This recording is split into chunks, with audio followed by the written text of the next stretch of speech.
welcome to History in the Kitchen. My name is Cheryl Ann Amendola and I am your chef for today. It's been a while since we've done History in the Kitchen. The last one was in September or October of 2020. And since then, a lot has happened. So the new inspiration for History in the Kitchen is my mom, who passed away in August of last year. So what I'd like to do with this series is teach you history, which I love, and teach you how to cook, which I also love. But I also want to raise money for Memorial Sloan Kettering Cancer Center, which treated my mom, and they did so while giving her both dignity and compassion. So if you take a look down below, there's a link to the Memorial Sloan Kettering Cancer Center's donation page. If you wouldn't mind sending a small donation, any amount helps in helping to find a cure for cancer, but also helping fund the care for cancer patients that go to Memorial Sloan Kettering Cancer Center. That would be great. And if you wouldn't mind, please send the donation in memory of my mom, Patty Figueroa, spelling also down below. You know what else is down below? The subscribe button. So if you wouldn't mind hitting that subscribe button, you will get an update. The little bell will ding every time that there's a new recipe and a new history to learn, and you won't miss out on anything. So let's get started. We are really close during this filming to Independence Day, July 4th. Birth date of the United States of America, and I thought somebody who would be really intriguing to learn about would be George Washington this time around. And we'll also be making apple fritters, which is from a 1747 cookbook written by Hannah Glasse in England, and it's something that Martha Washington would have had in her kitchen, in her possession, and that the enslaved people at the Washington household, Mount Vernon, would have used to draw inspiration for recipes for the Washington table in Mount Vernon, in New York City, the first capital of the United States, and Philadelphia, where George Washington served the rest of his presidential term. So first, let's start out with our ingredients, and then we'll start talking about George. For our apple fritters, you are going to need 2 cups of heavy whipping cream, 3/4 cup of dark ale. I'm using chocolate ale. I used this in the test kitchen and it tastes delightful. 4 eggs. You'll need 4 egg yolks and 2 egg whites. 1/4 cup of flour. 1/4 teaspoon of nutmeg and 1/4 teaspoon of ginger. Now, of course, if you like these spices and you want to really taste the flavor, you can always add more. These are to taste. I just did a 1/4 teaspoon of each so that the taste would not be too strong. And a pinch of salt, and you're also going to need some olive oil, you're going to need canola oil or lard in order to fry up your fritters. They're delicious, and of course, they're apple fritters. You're going to need at least 1 apple. We're going to cut these into 1/2-inch slices. 1 apple actually goes a really long way. All right, so Washington, first in war, first in peace, first in the hearts of our countrymen. But as we study, we need to be really careful to remember that he was human, and that's the lens through which we are going to look at Washington today. He was nothing more and nothing less than a human being. So there's this great national myth around George Washington that creates all of this confusion about the reality of who he was with the myth of who he was, and we really want to know who he was exactly. So one myth that I wanted to dispel right away while I'm cutting this apple into 1/2-inch slices is the cherry tree myth. There was no cherry tree. I'm sorry. That myth was written, I think, by a man named Weems in the 1800s to teach children morals. So if you've heard about George Washington chopping down a cherry tree and then telling his father he could not tell a lie, that never actually happened. All right, so now that we've said that, who was George Washington exactly? Well, he was a regular guy at first. No inheritance, no extensive education, and no family business. He actually used the military to raise his position. And the military is what created his values and enforced them. So we have to remember that the French and Indian War, which was fought before the American Revolution, was where George Washington really learned about who he was. He gained some fame and made a little bit of money. All right, so we've got our apples sliced, about 1/2 inch each. A little thinner is okay. I left the skin on. You can leave the skin on too. You are not going to need these until way later, but I'm cutting mine because my batter is already pre-done. All right, so first thing that we're going to do is we're going to take a bowl and we're going to put our flour in it. So we are using 1.5 cups of flour. You can up that to 2 cups of flour if you want. If you prefer your batter to be a little bit thicker. I like mine to be a little on the thick side. My ring is hitting the bowl. Okay, so we've got 2 cups of flour. We're going to put that in the bowl. Okay, and we're going to hang on to that, and we're going to take a 1/4 teaspoon of nutmeg and a 1/4 teaspoon of ginger. And put them in the bowl. Now I realize I got a little extra ginger in there, but I'm okay with that. I'm going to give it a stir. All right.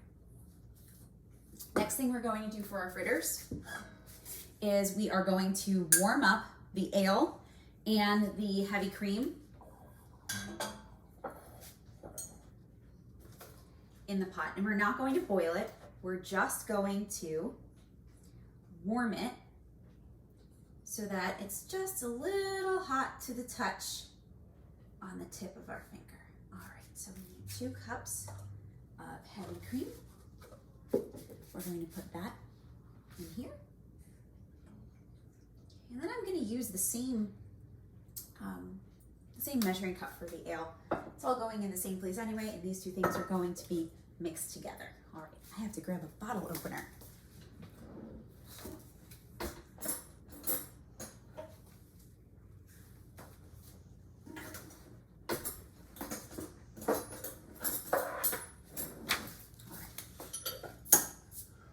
All right.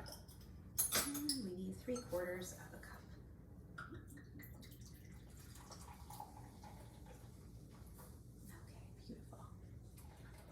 A little bit of foam, so we'll add a little extra. Put that to the side. Put this in. Beautiful. And then we'll whisk this together.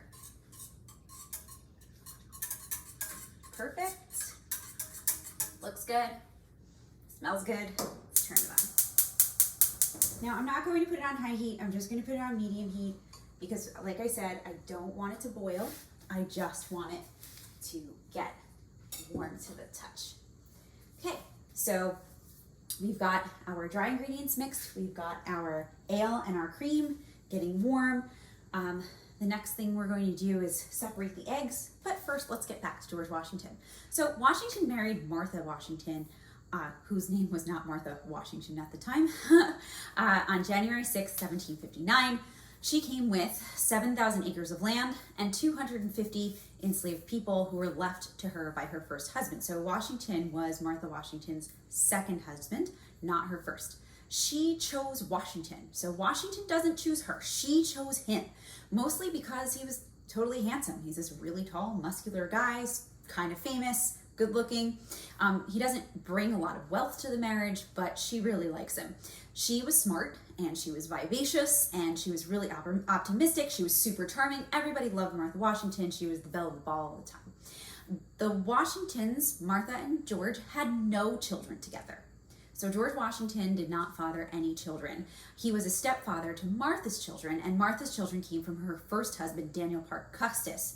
And sadly, Martha Washington outlived all of her children. Enslavement was another part of both of their lives, and it was one of the ways that the Washingtons could live the way that they did. Washington could be gone for long periods of time because he had no children, and Martha could travel, especially during the American Revolution, to be at encampments with George because enslavement allowed them to be gone for long periods of time with the 2 surviving children Jackie and Patsy cared for. So while we can admire George Washington's service and sacrifices, we also have to remember that the foundation to that was enslavement. We don't want to erase that. We always want to teach the hard history. Remember, in the beginning of this, I said that he was human, no more, no less. And human beings sometimes do terrible things, and this is one of those things that happened in George Washington's life. All right, so let's work on these eggs while this gets warm. We need 4 egg yolks. And these fritters will feed a whole lot of people at your upcoming cookout or barbecue or party or whatever. I made some in the test kitchen, and I was able to make about 20 of them with a lot of batter left over. So you would use about 4 or 5 apples. I'm using Honeycrisp apples for this. The Washingtons probably would have used Pippin apples, but those are hard for me to get up here in New Jersey and during this season. All right, so we want to separate the yolk from the white. I'm also going to get another small bowl to keep my yolks in, or to keep my whites in. All right, and this is how I do it. And I know that lots of different people have lots of different techniques, but I separate them this way. So I toss the yolk back and forth to get the white out. A little more. All right, and I'm gonna put my yolks in this other box. And then I always keep a garbage bowl slightly off camera so that I have a place to put my trash. All right, it's 1 and 2, and we're going to reserve two of these egg whites for later, because we're going to stiffen them and put them into the flour, but not until way later. So here are my 2 egg whites that I'm going to hang on to. Put them in another bowl. Okay. Here. Okay, and now let's get the rest. So the rest, I'm just keeping the yolk. I'm not keeping the egg, or I'm not keeping the egg white. Just that beautiful yellow yolk. All right. So the head chef at Mount Vernon was an enslaved man named Hercules, and Hercules went with Washington from Mount Vernon to Philadelphia, and he was really famous, world-renowned, ran a really tight ship in the kitchen, but despite the fact that he was super good at his job, we have to remember, maybe he wouldn't have chosen to be a cook had the Washingtons not made him. All right, so that's all set. Wipe the yolk off my hands, wash my hands. So I'm clean to cook with the rest. All right, let's check on this mixture over here of ale and flour, or ale and cream. Almost. Okay. So while we're waiting on the ale and the cream to get warm, we're going to add a pinch of salt to this flour mixture. Okay. And we'll put the flour in to a larger bowl, because the next part of this is we're going to whisk the yolks and the flour together. So I'm going to take the yolk and I'm going to take the flour, put them together, and I'm going to get my whisk and I'm going to whisk them, and it's going to be dry, really, really dry. You can see that. Okay, but it smells really good. Once I've got the yolk really well mixed in, next piece of this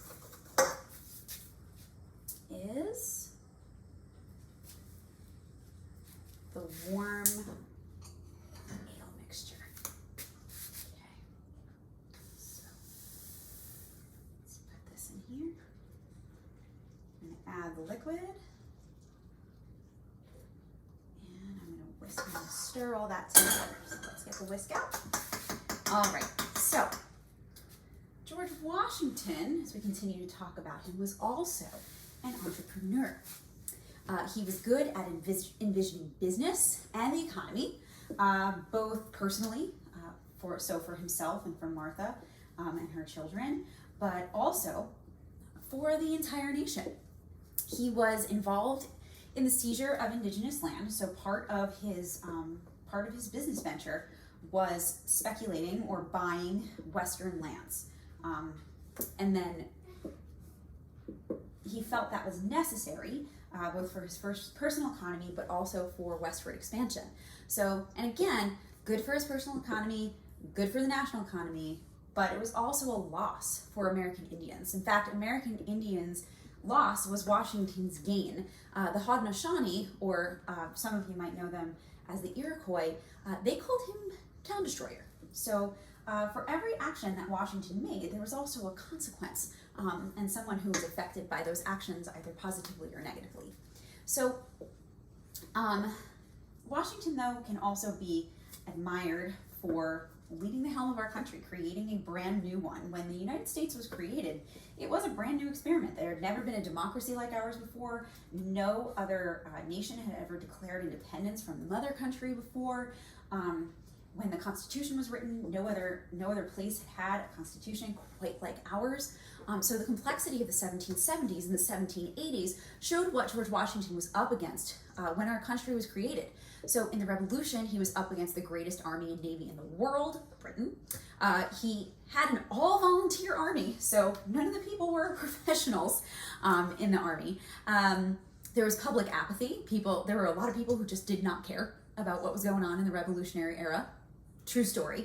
Public loyalism. There were also a lot of people who were super into the crown. I mean, we have this narrative, this national narrative, particularly around Independence Day, that everyone is for the American Revolution. Everyone was really excited about the revolt against Britain. Well, there were a bunch of people who just did not care, and there were a bunch of people who were really, really against it. Really against it. So George Washington had to work with all of that, and those were hard people to work with because they took up arms in favor of the crown and for King George III. And then during the Revolution and after, he had to deal with an ineffective government. The Continental Congress was not a super great government. They didn't get a lot done, but they got us through the war.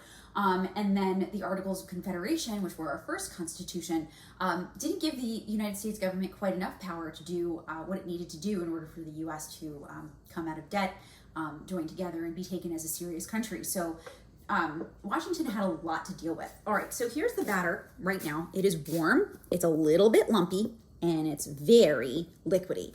You are going to refrigerate this batter covered with preferably reusable plastic wrap, but if you don't have that, regular plastic wrap is fine, for at least 2 hours. You can do it overnight, okay? And magically, it's going to turn into something like this. Okay, it's going to thicken overnight. And this is where the egg whites are going to come in. So let's grab a bowl, and we're going to stick in these egg whites with our whisk into peaks. So I have to wash my whisk off. So normally I'd be doing this 2 hours later, but I do want to show you how to stick in those egg whites.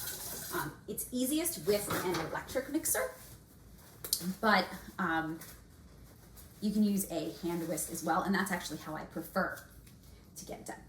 All right, so got our batter. We're going to put that to the side for a moment, and we're going to take our egg whites and we're going to put them in the bowl. We're just going to start whisking and whisking and whisking and whisking. All right. So as I'm whisking it, I like to hold my bowl to the side.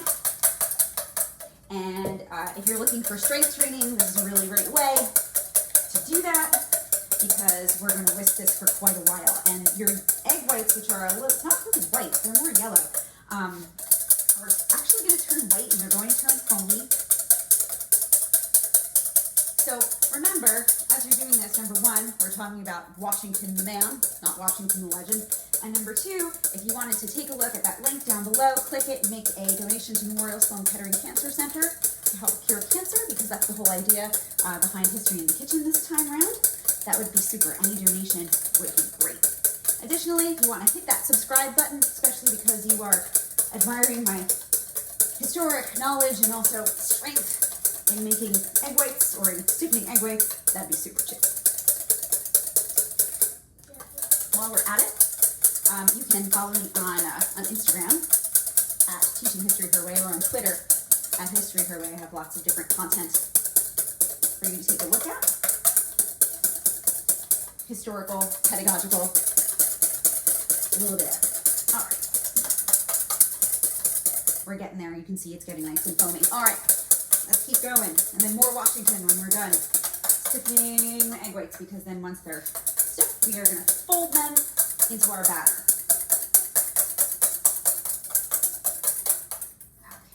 so much easier with a hand mixer than with a regular hand. But this is how I like to do things. So Hercules and those other enslaved members of the kitchen would have done it by hand as well. In fact, anybody in the 1700s who is making nice foamy egg whites is doing this by hand. So the recipe that I'm using, I actually adapted on my own from that 1747 cookbook. Down below there's also a link to my blog where you can see the original recipe. You'll notice that in the 1700s they don't give you quantities. They're not exact in what you need to use sometimes. So you have to make your best historic guess. And I've been fiddling with historic recipes for quite a while, so the more you make them, the easier the guess is to make. Okay. All right, how are we doing? Getting there. All right, maybe a couple more whisks, and then we should be golden.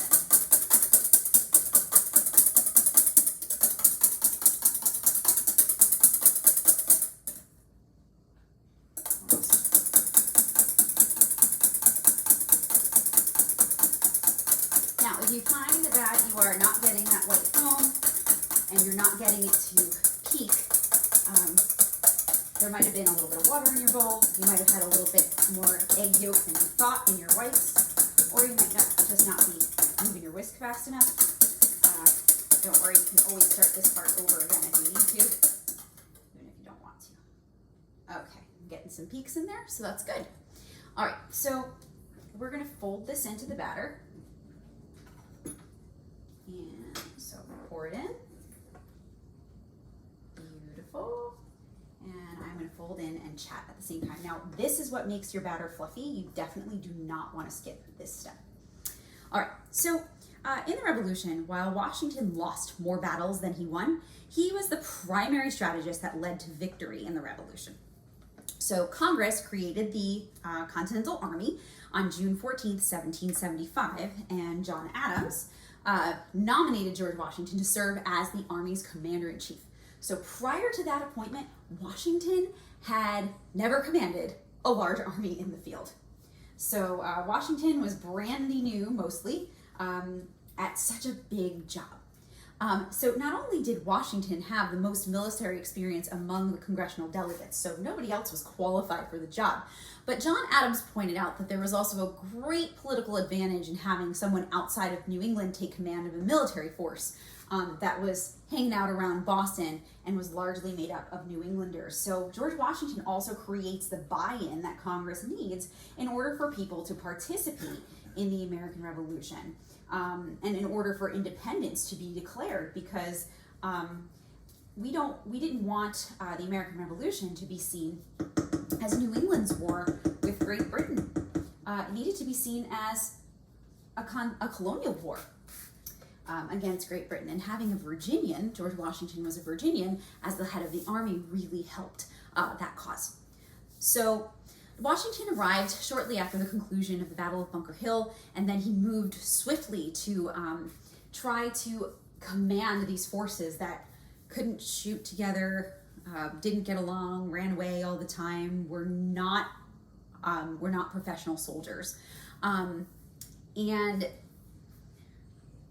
what Washington didn't realize was that it would be, when he started this, is that the revolution was going to be 6 long years of battles and marching and cold winters, crises, not enough money, not enough supplies, needing to find allies. So this was going to be a really hard war for Washington to fight. In the meantime, let's turn on our oil. You need canola oil. You should fill your pot enough so that your fritters can float in there. I have in this pot about 2.5 or 3 cups of oil. So we're going to heat that up. So Washington, it's going to take 6 years for him to be able to go to Mount Vernon. And then in September of 1781, the American and French combined forces made their way down to Yorktown, Virginia. Washington was able to visit home for a really brief period of time.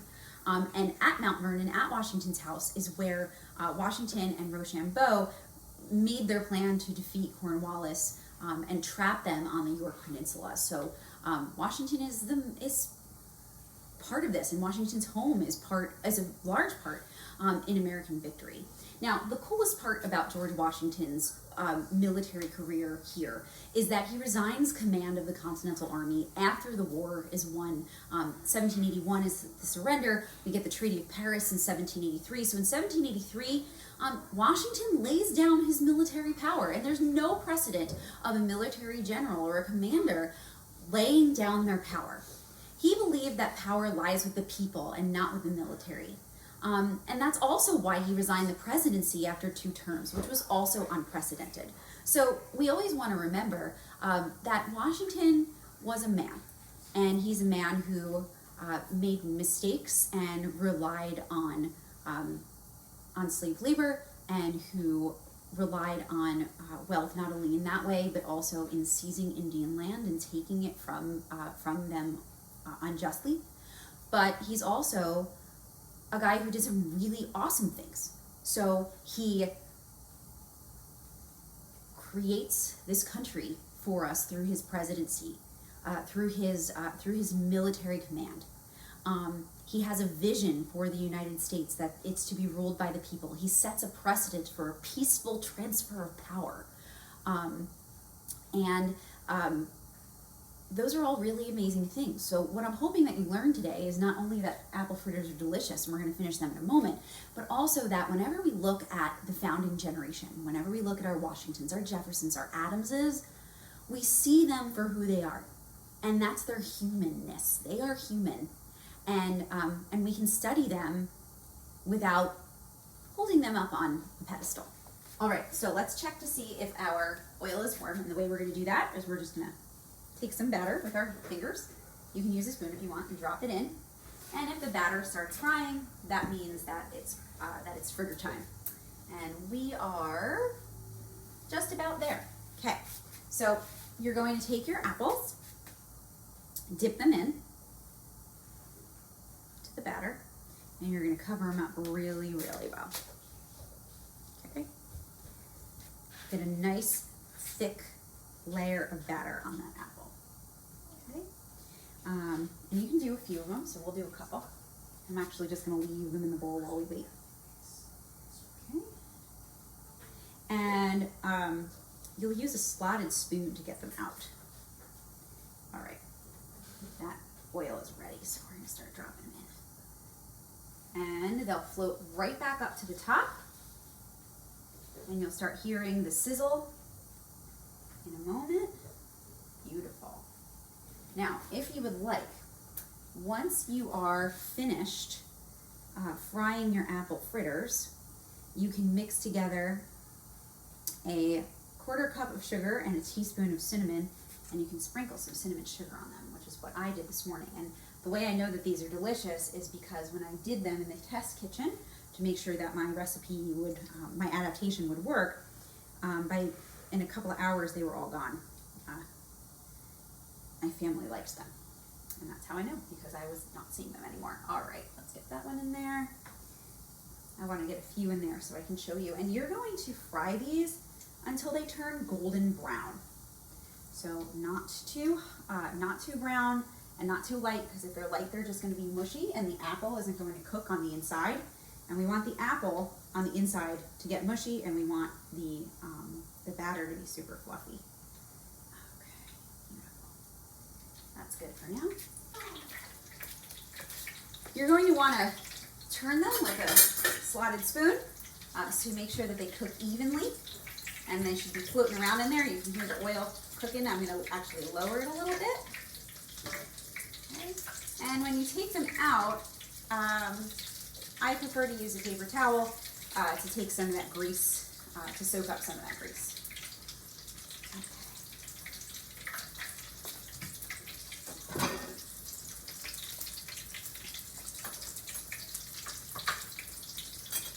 All right, these are looking good.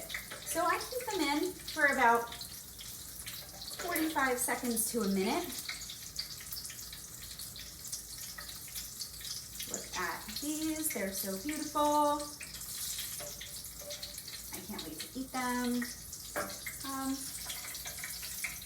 And these would have been enjoyed at Washington's home in Mount Vernon. All right, so let's turn off.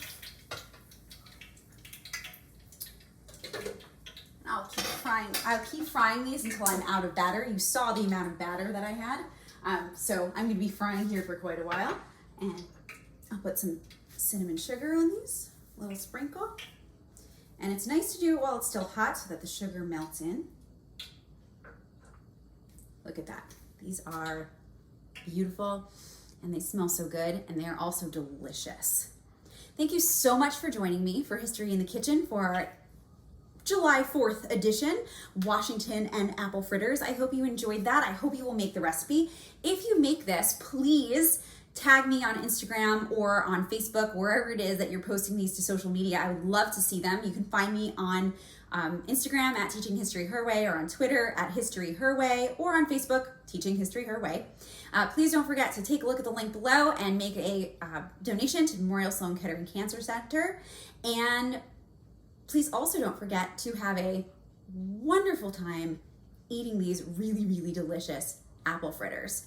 Until next time, keep learning, keep cooking, and remember, the struggle is part of the story. We teach hard history. Have a good one.